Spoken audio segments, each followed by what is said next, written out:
Ng laundry mat. Yan, pwede kayo magpa-laundry dito. Ayan o, coffee shop corner. Andito na yung coffee shop. Coffee shop corner.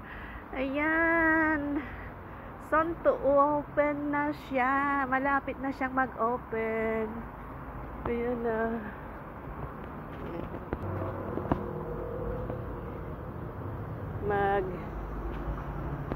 Ayan, dito si Inday, maglalakad-lakad lang, magpapahangin.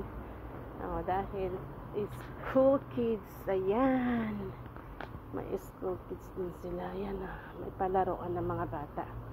Para yung mga bata, pwede sila maglaro dyan pag free time. Ayan. Yan, dito ako naman sa bababa. May maganda ditong may maganda ditong pagja-joggingan. Ayan, dito bababa ako dito.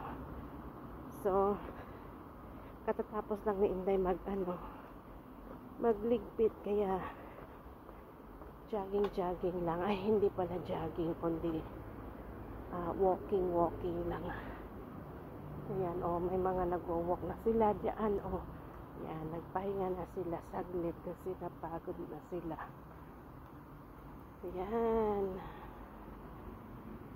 diba, walking lang si Inday. Hindi ko alam kung saan ako makakarating.